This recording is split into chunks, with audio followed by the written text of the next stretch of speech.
ఓం సాయిరామ్. సాయి భక్తులందరికీ నమస్కారం అండి. అందరూ ఎలా ఉన్నారు? ఆ సాయినాథుని కృపా కటాక్షాలు మనందరిపై ఉండాలని మనస్ఫూర్తిగా కోరుకుంటున్నాను.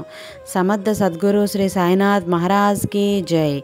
ఈరోజు సాయి వాక్కు, గురువుకి పగ్గాలు అప్పగించి నిశ్చింతంగా ఊరక కూర్చుంటే చాలు, చేయవలసినదంతా నేను చేసి మిమ్మల్ని చివరికంట గమ్యం చేరుస్తాను. సాయి భక్తురాలైనటువంటి ఒక భక్తురాలు తన జీవితంలో జరిగిన ఒక కథనైతే ఈరోజు చూద్దాం రండి. 1946 సంవత్సరం మే నెలలో ఒకరోజు వసంత్ ప్రధాన్ అతని స్నేహితుడు షిరిడీ సందర్శించారు. ఆ సాయంత్రం వేడి తగ్గుతూ ఆహ్లాదకరమైన గాలి వీస్తోంది. వయస్సు పైబడి ఉంది. బాబాను కలిసిన వ్యక్తి ఎవరైనా కనపడతారా అనే ఆశతో స్నేహితులిద్దరూ గ్రామంలో నడుస్తున్నారు. బాబాకి సంబంధించిన లీలలు, ఆసక్తికరమైన విషయాలు ఆ వ్యక్తి చెప్తారేమోనని వారి ఉద్దేశం. చిన్న చిన్న వీధులలో వారిరువురు నడుస్తూ ఉండగా ఒక ముస్లిం పెద్ద మనిషి కనబడ్డారు. దురదృష్టవశాత్తు ఆ పెద్ద మనిషి పేరు తెలియపరచలేదు. అతను ఒక రాయి మీద కూర్చొని బీడీ తాగుతున్నారు. వసంత్ అతనిని, బాబా మీరు షిరిడీ గ్రామస్తులా అని అడిగాడు. అతను ఆతురతగా తల ఆడించాడు. అప్పుడు వసంత్ అతనితో, బాబా గురించి మీకు జరిగిన ఏదైనా అనుభవం గురించి మాకు చెప్పండి అని అభ్యర్థించాడు. అందుకతను ఇలా చెప్పటం మొదలుపెట్టాడు. నేను బాబా దగ్గర కూర్చునేవాడిని, ఆయన ఇచ్చిన చిలుం పీల్చేవాడిని. ప్రతిరోజు నేను ఆయన దర్బాకు వెళ్ళి ఆయన చెప్పేవి జాగ్రత్తగా వినేవాడిని. బాబా వింతగా మాట్లాడేవారు. ఎప్పుడైనా ఏ భక్తునికైనా ఏదన్నా చెప్పాలని అనుకుంటే ఆయన వేరే వారెవరితోనైనా చూస్తూ సందేశం లేదా సలహా చెప్తుండేవారు. ఆయన చూపు ఎవరిపై ఉందో ఆ వ్యక్తి గాబరా పడేవాడు. కానీ ఏ వ్యక్తిని ఉద్దేశించి ఆయన చెప్తున్నారో ఆ వ్యక్తి మాత్రం చాలా శ్రద్ధగా, జాగ్రత్తగా ఆ సందేశాన్ని వినేవాడు.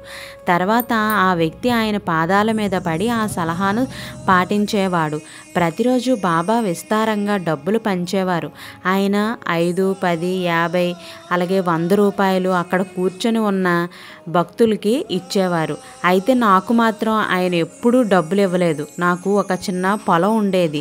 దాని ద్వారా వచ్చిన దాంతోనే నేను నా జీవితాన్ని సర్దుబాటు చేసుకునేవాడిని. ఒకరోజు నేను, బాబా మీరు మీ భక్తులందరికీ విరివిగా డబ్బులు పంచిపెడతారు, నేను చాలా పేదవాడిని, అయినప్పటికీ మీరు నాకెప్పుడు ఒక పైసా కూడా ఇవ్వలేదు అని అన్నాను. అప్పుడు బాబా, అరే నీకెందుకు డబ్బులు కావాలి, నీ పొలంలో బంగారు కుండ ఉంది అని అన్నారు. మరుసటి రోజు నేను జాగ్రత్తగా పొలం దున్ని సరిపడేంత ఎరువు వేసి గింజలు నాటాను. బాబా మాటలు నా చెవిలో మారుమ్రోగుతూ ఉండగా ప్రతిరోజు జాగ్రత్తగా పనిచేసేవాడిని. సమయం దొర్లిపోయింది కానీ బంగారు కొండ కనబడలేదు. అయినా నా శ్రమ వలన ప్రతిసారి విస్తారమైన పంట కూడా వచ్చేది. తొందరలో నేను ప్రక్కనున్న 3 పొలాలు కొనగలిగాను. నా దగ్గర సరిపడా ధనం చేరింది. కొన్ని సంవత్సరాల తర్వాత నేను బాబాతో, నేను ఇంకా బంగారు కొండను కనుగొనలేకపోయాను అని అనుకున్నాను. అయితే ఆయన నవ్వుతూ ప్రయత్నం చేస్తూ ఉండు అని అన్నారు. ఆ తర్వాత బాబా మాటలు నిజమయ్యాయి. నేను ఇప్పుడు ఆశ్చర్యవంతయ్యాను. చాలా సంతోషంగా కూడా అనిపించింది. ఏంటి అని, నా శ్రమ, ఆయన అనుగ్రహం రెండూ కలిస్తే బ్రహ్మాండమైన పంట పండుతుంది అని ఆయన నాకు తెలియచేశారు. ఆ క్రమంలో నేను నేర్చుకున్నది ఏంటి అనంటే, బాబాను ఎల్లవేళలా జ్ఞాప్తి అందు ఉంచుకొని శ్రద్ధగా పనిచేసినట్లయితే తప్పక విజయం సాధిస్తాము అని. వసంత్ కూడా ఈ కథ వల్ల పాఠం నేర్చుకున్నాడు. శ్రీ సాయి సచ్చరిత్ర 19వ అధ్యాయంలో హేమాడ్ పంత్ ఇలా వ్రాసారు, మీరు మీ సామర్థ్యాన్నంతా పెట్టి కష్టపడి పనిచేయండి, నేను గిన్నెడు పాలతో మీ పక్కనే నిలబడి ఉంటాను అని. మీరు కష్టపడకపోయినట్లయితే నేను గిన్నెడు పాలతో మీ పక్కన నిలుచుంటానని ఆశించవద్దు అని. బాబా చదువుకోని భక్తులకు సులువైన పద్ధతిలో ఆధ్యాత్మిక జ్ఞానాన్ని కూడా నేర్పుతారు. ఆయన అంతటా అన్ని చోట్ల ఉన్నారు. ఆయన సర్వాంతర్యామి. ఓం సాయిరామ్. ఒక పేరు తెలియని ఒక భక్తురాలు తన జీవితంలో జరిగిన బాబా లీలల గురించి అయితే తెలియజేసిందండి. ఆ కథ ఏంటో చూద్దాం రండి. శ్రీ సచ్చిదానంద సద్గురు సాయినాథ్ మహారాజ్కి జై. బాబా, గత 17 సంవత్సరాలుగా మీరు నాకు తోడుగా ఉన్నారు. అందుకు మీకు నా ధన్యవాదాలు తండ్రి. నేను ఎప్పుడు మీ పవిత్ర పాదాల చెంతే ఉన్నాను. నన్ను, నా కుటుంబాన్ని వదిలివేయకండి. మీరు లేనిదే నేను లేను. ప్రియమైన సాయి భక్తులందరికీ కూడాను నేను ఈ జనవరి 2017లో నాకు జరిగిన కొన్ని అనుభవం గురించి ఈరోజు తెలియచేస్తున్నాను. జనవరి నెల మధ్యలో నేను నా కొడుకుతో మా పుట్టింటికి వెళ్ళాను. నేను గర్భం దాల్చిన తర్వాత చాలా తరచుగా అనారోగ్యం పాలవుతుండటంతో చాలా డిప్రెస్డ్గా ఉన్నాను. 4 సంవత్సరాలుగా నేను ఏదో ఒక అనారోగ్యం, విటమిన్ లోపం, ఇంకా ఇతర ఆరోగ్య సమస్యలతో బాధపడుతూ చాలా బలహీనంగా ఉన్నాను. ఒకరోజు చాలా ఏడ్చి, బాబా ఎందుకు నన్ను పరీక్షిస్తున్నావు అని నా తల్లిని అడిగాను. నేను ఆయన్ను ఎంతో ప్రార్థిస్తున్నాను, కానీ ఆయన నా ప్రార్థనలు సమాధానం ఇవ్వటం లేదు. బాబా నిజంగా దయగలవారైతే నా ప్రార్థనలు వింటూ ఉంటే ఆయన ఉదయం 10 గంటలకు ముందుకు వచ్చి నాకు జవాబు ఇవ్వాలి అని మా అమ్మతో అన్నాను. మా అమ్మ నా బాధ చూసి ఆయన ఖచ్చితంగా వచ్చి నీకు సమాధానం చెప్తారు అని చెప్పింది.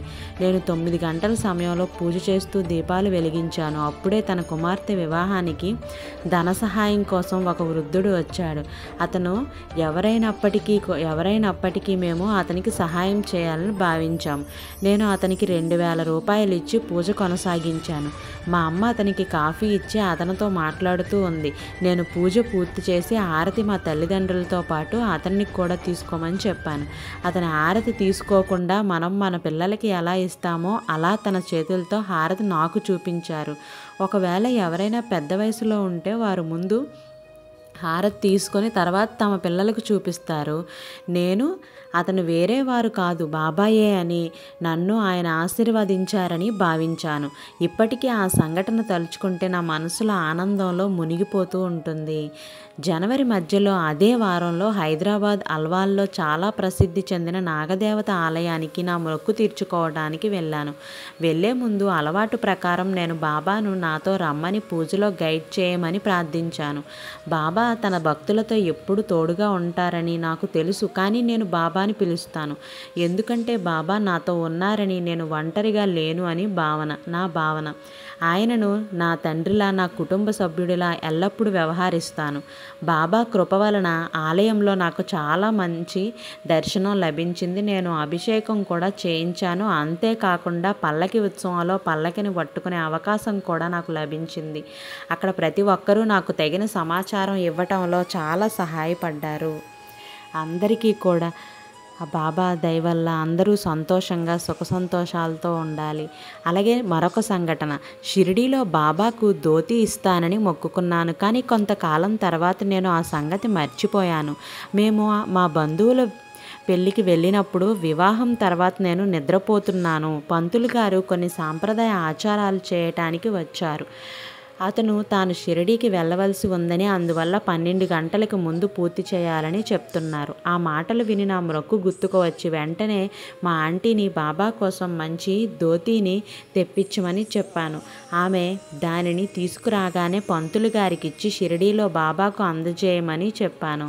సాధారణంగా షిరిడీ సమాధి మందిరంలో ఎవరైనా ఏదైనా ఇచ్చినట్లయితే వారు దానిని సమాధికి తాకించి తిరిగి ఇచ్చేస్తారు. కానీ నేను పంపిన ధోతీని తిరిగి ఇవ్వకుండా అక్కడే ఉంచేశారని పంతులు గారు నాకు చెప్పినప్పుడు బాబా నేను ఇచ్చిన ధోతి ధరించాలని ఉంచుకున్నారు అని చాలా ఆనందంగా అనిపించింది. ఓం సాయి, శ్రీ సాయి, జై జై సాయి. ప్రతిరోజు ఇలా బాబా గారి సంఘటనలు మీ జీవితంలో ఏదైనా జరిగినట్లయితే అవన్నీ కూడా నాకు కామెంట్ రూపంలో తెలియచేయండి. ఇలా ప్రతి ఒక్కరి జీవితంలోని ఇలా సంఘటనలు జరుగుతూనే ఉంటాయి. బాబా గారి మీద ఎప్పటికీ కూడా మనకి ఎటువంటి బాధ కలుగుతున్నారు, నా భక్తులు ఎటువంటి ఇబ్బందులు పడుతున్నారు అని ప్రతి ఒక్కటి కూడా బాబా గారు ప్రతిరోజు చూస్తూనే ఉంటారు. ఖచ్చితంగా బాబా గారు మనల్ని కాపాడుతారనే నమ్మకంతో, ధైర్యంతో ఉన్నట్లయితేనే మనం ముందడుగు వేయగలుగుతాము. అలాగే బాబా గారు మన జీవితంలో ఎన్నో సంఘటనలు చేశారు. బాబా ప్రేమ అనంతం.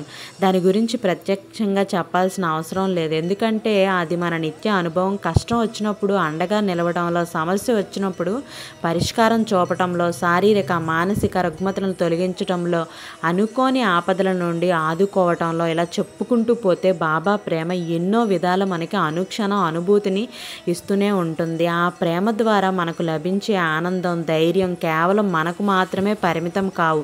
మన అనుభవాలను తోటి భక్తులతో కూడా పంచుకోవాలి అని అంటే మీరు ఖచ్చితంగా ఈ ఆనందాన్ని, ప్రేమను ఆస్వాదించి కొంతమందికి ఈ వీడియోని షేర్ చేయండి. అంతేకాకుండా బాబా పట్ల శ్రద్ధ, సబూరి ఖచ్చితంగా ఉండాలి. కొన్నిసార్లు భక్తులు ఉండే స్థితిని బట్టి వారికి బాబా ఉన్నారు, రక్షణ ఇస్తున్నారు అనే ధైర్యం కూడా కలుగుతూ ఉంటుంది. ఇదే కొన్ని ప్రయోజనాలు కూడా అసలు బాబా గారు ఏ అనుభవం ద్వారా ఏ భక్తుని ఏ రీతిలో అనుగ్రహిస్తున్నారో మనం ఊహించలేము అసలు. అలాగే అనుభవాల రూపంలో మనం పంచుకునే బాబా ప్రేమ ఎన్నో విధాల ఎందరికో ఎంతో ఉపయోగపడుతుంది.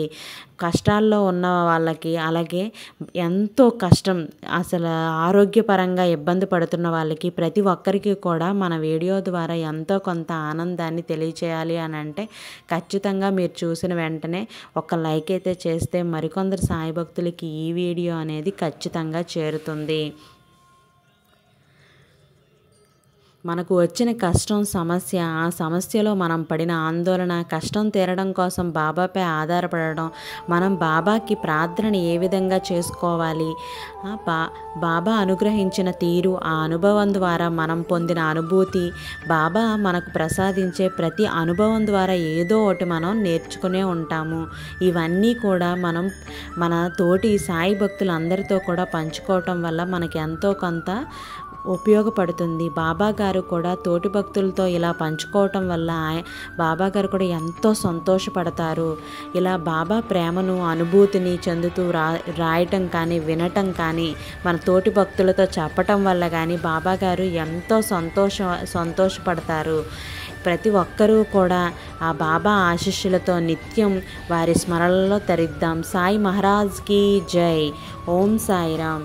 ఇంకా నేను లైవ్ అయితే చేస్తున్నానండి. ఆ లైవ్లో బాబా గారికి పడుకునే ముందు ప్రార్థన అనేది, మన మనస్సులో ఉన్న కోరికలు అనేది ఎలాగా చెప్పుకుంటే మనకి ఎంతో కొంత మన మనస్సు కుదుట పడుతుంది అని చెప్పడానికి కూడా నేను ఒక వీడియో చేశానండి. ఆ వీడియో కూడా చూడండి.